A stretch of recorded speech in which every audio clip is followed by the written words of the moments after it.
बेवजह घर से निकलने की जरूरत क्या है? मौत से आंख मिलाने की जरूरत क्या है? जिंदगी बहुत कीमती है, इसे संभाल के रख। कब्रगाहों को सजाने की जरूरत क्या है? सबको मालूम है बाहर की हवा है कातिल। यूं ही कातिल से उलझने की जरूरत क्या है? दिल बहलाने के लिए घर में वजह है काफी। यूं ही गलियों में भटकने की जरूरत क्या है? पूरे परिवार की सुरक्षा आपकी समझदारी है। अभी बहुत उम्र बाकी है सैर सपाटे के लिए, इतनी जल्दी घबराने की जरूरत क्या है?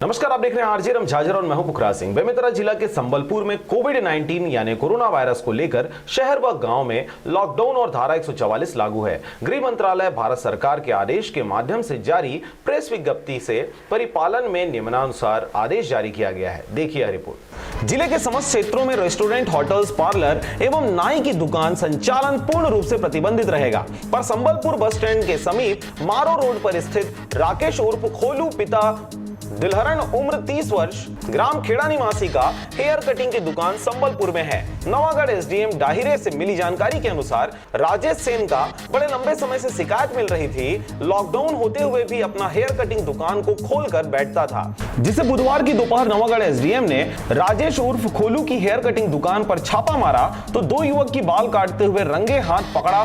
बाल काटने वाले दोनों युवकों का नाम निक्कू यादव खेड़ा निवासी, दूसरा हेमंत मुड़िया निवासी है, जिसे कटिंग करते हुए संचालक को पकड़ा।